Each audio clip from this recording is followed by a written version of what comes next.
미국 증시를 둘러싼 핵심 이슈를 중심으로 투자 전략의 한 방을 준비합니다. 정광우의 매치 포인트 시작합니다. 86번가 정광우 대표 모셨습니다. 안녕하십니까? 네, 안녕하십니까. 네, 반갑습니다.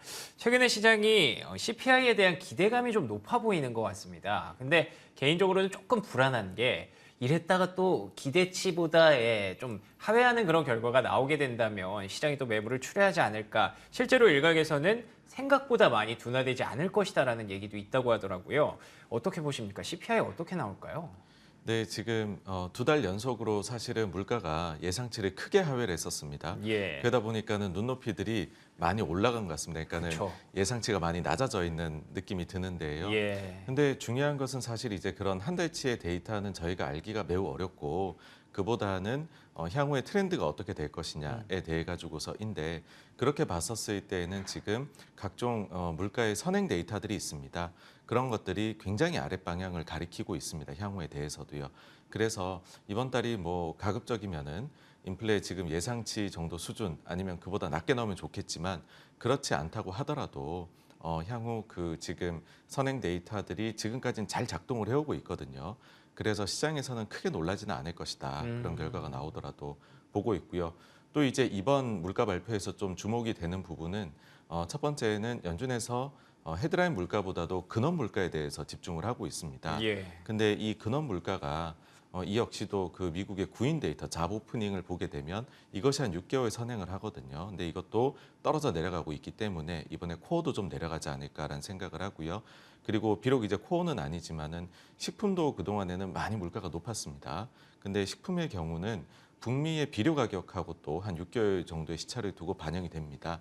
근데 이 부분도 북미 비료 가격이 지금 급락을 해 있는 상황이기 때문에 좀 많이 내려가서 좀 다크호스로서 기대해 볼만 하지 않을까 그렇게 생각을 하기 때문에 사실 이제 시장의 기대 자체가 이런 점이 반영이 되니 과도하다라고는 저는 보지는 않고요. 아, 그렇군요. 예, 다만 이제 예. 그 트렌드 자체는 뭐 선행성이 굉장히 있는 데이터들이 잘 작동하니 긍정적으로 볼만하다 그렇게 생각합니다. 알겠습니다. 어떻게 발표가 되더라도 그래도 근처에만 나와준다면 크게 놀라지는 않을 것이다라는 그런 전망 주셨는데요.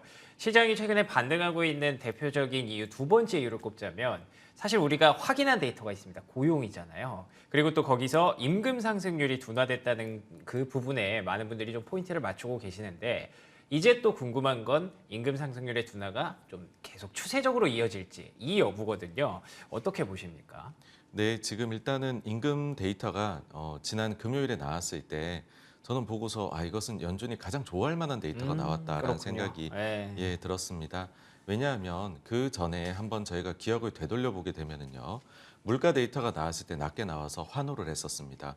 근데 그 뒤에 월간 고용 보고서가 그러니까 이번에 나온 게 아니라 그 전에 나온 것을 기준으로 보게 되면은 다시금 임금 상승률이 높아지는 그림이 나오면서 시장을 놀래켰고 예. 12월 증시가 안 좋았었던 주요 그랬군요. 요인으로 작용을 했었습니다.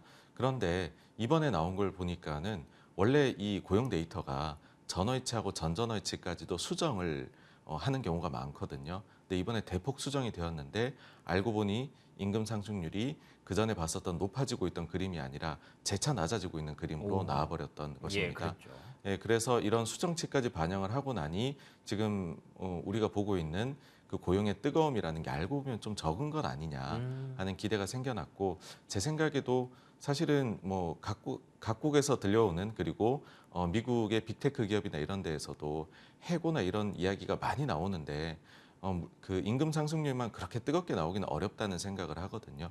그래서 이 부분에서도 이번에 나온 데이터가 좀 더 신뢰가 일단은 높지 않느냐라고 생각을 하고요. 예. 만약에 조금 더 보시려고 한다면은 이번에 연준이 그 2월 1일 날 FOMC가 있잖아요. 네. 그 직전에 그렇죠. 그 고용 비용 지수라고 해서 각종 이런 노이즈를 제외하고 분기에 한 번씩 좀 더 정확하게 고용시장 임금 상승률을 측정하는 게 있습니다.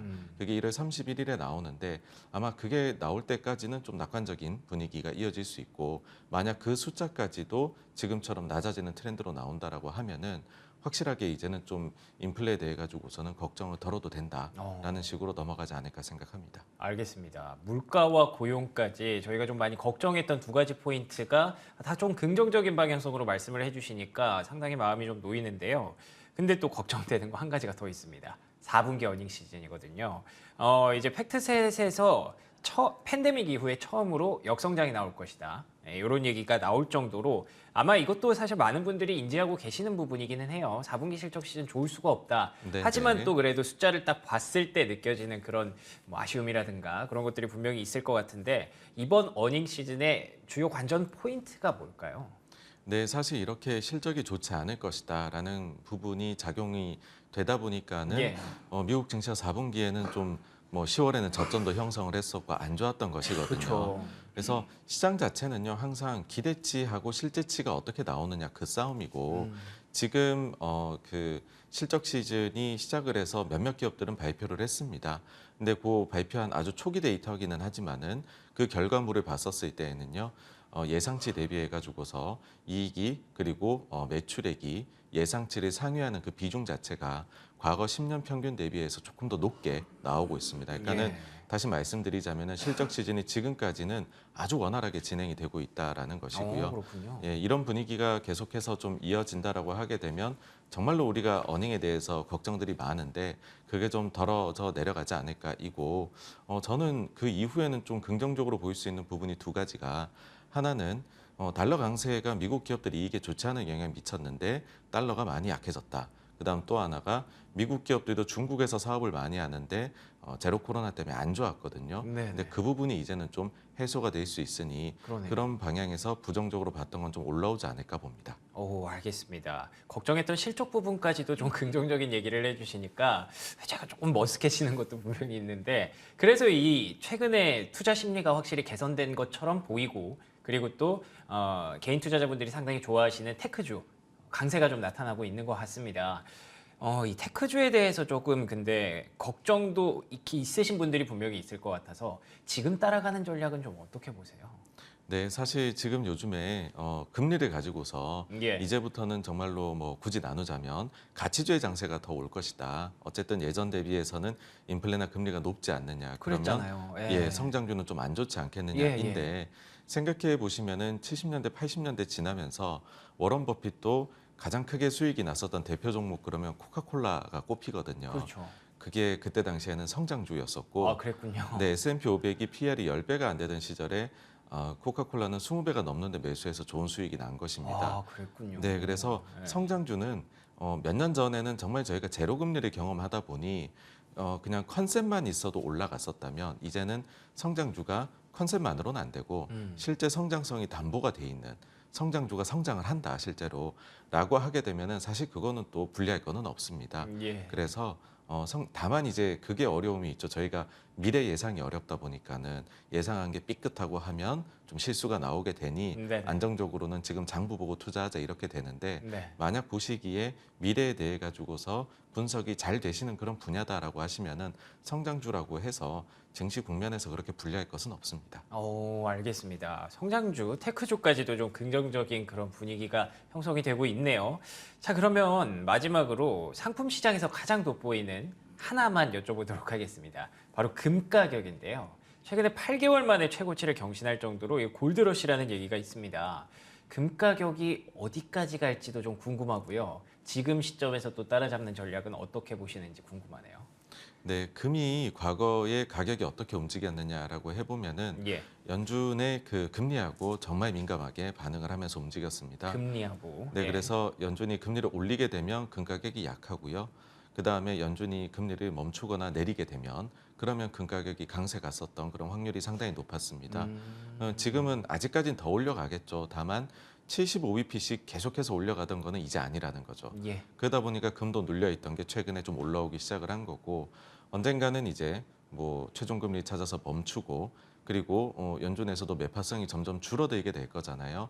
그런 점들을 우리가 생각해 보게 되면은 금이 지금까지 올라온 것 이상으로도 저는 갈 수 아, 그래요? 있다라고 생각을 합니다. 예. 예. 그러면은 뭐 지금 따라잡는 전략도 나쁘지 않다고 보시는 거겠네요. 네, 그렇게 생각합니다. 오, 알겠습니다. 오늘 전체적으로 제가 질문드렸던 부분들이 아마 많은 분들이 좀 궁금해하셨을 부분일 텐데 사실 굳이 제가 정리해드릴 필요가 없을 것 같습니다. 전반적으로 다 긍정적인 관점을 주셨기 때문에 일단 물론 CPI 좀 확인을 해봐야 되기는 하겠습니다만 전체적으로 시장의 분위기가 좋아진 것 그걸 그대로 정광우 대표께서 정리를 해주셨다라고 보시면 될 것 같습니다. 자 그러면 오늘 매치포인트 시간 86번가 정광우 대표와 함께 얘기 나눠봤습니다. 대표님 오늘 말씀 고맙습니다. 감사합니다.